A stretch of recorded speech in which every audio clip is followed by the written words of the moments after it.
ஐயனார் துணை சீரியல்ல அடுத்த வாரத்துக்கான எபிசோடில் சேரன் இருந்துட்டு சந்தா கூட வெளியில் போனது எல்லாத்தையும் நினச்சி பார்த்து ரொம்பவே சந்தோஷமாக இருக்காங்க.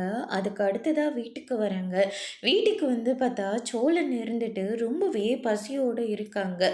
சோழனை சோழனை பார்த்த உடனே என்னடா நீ இவ்வளோ சந்தோஷமாக இருக்க அப்படின்னு சொல்லிட்டு கேட்கவும், என்னடா இது நான் சந்தோஷமாக இருக்கேனா அப்படின்னு சொல்லிட்டு சோழனே ஒரு பக்கம் ரொம்பவே அதிர்ச்சி ஆகுறாரு. அதுக்கு அடுத்ததாக நம்ம சேரன் வந்த உடனே சத்தத்தை கேட்ட உடனே நிலாவும் பாண்டியும் வராங்க. அண்ணன் என்னண்ணே இன்னைக்கு எல்லாமே ஓகே தானே அப்படின்னு சொல்லிட்டு கேட்கவும், எல்லாமே ரொம்பவே சந்தோஷமாக போச்சுடா. ஆனால் என்ன பீச்சுக்கு போனதான் கொஞ்சம் பிரச்சனையாயிடுச்சு. பிரச்சனையா என்னென்ன ஆச்சோ அந்த பசங்க ஏரியக்கார பசங்க போல இருக்கு, தேவையில்லாமல் பிரச்சனையை பண்ணி விட்டுட்டாங்க. அதுக்கப்புறம் சந்தபா கூட்டிகிட்டு வந்து சமாதானம் பண்ணி பழையபடியே சந்தோஷமாக ஆக்கி விட்டுட்டேன் அப்படின்னு சொல்லிட்டு சேரன் வந்து நடந்த எல்லா விஷயத்தையும் வந்து சொல்லிடுறாங்க. சரிண்ணே வாங்க சாப்பிட்லாம் அப்படின்னு சொல்லிட்டு கேட்கவும், நான் சாப்பிட்டேன்ப்பா. ஆமாம் நான் மறந்தே போயிட்டேன், நீங்கள் இன்னும் சாப்பிட்ருக்க மாட்டீங்கள, இருப்பா ஏதாவது நான் செஞ்சு கொடுக்குறேன் அப்படின்ற மாதிரி சொல்கிறாங்க.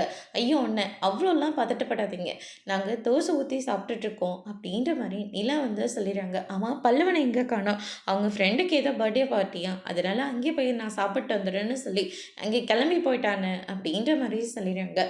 அதுக்கு அடுத்ததான் நம்ம இதுக்கு மேலேயும் அண்ணனுக்கு கல்யாணத்தை தள்ளி போடக்கூடாது, சீக்கிரமாக சந்தாவுக்கும் அண்ணனுக்கும் கல்யாணம் பண்ணி வச்சிடணும் அப்படின்னு சொல்லிட்டு முடிவெடுக்கிறாங்க. சேரன் இதை கேட்டோன்னு ரொம்ப அழகாகவே வைக்கப்படுறாங்க. அதோட முடிச்சிருக்காங்க.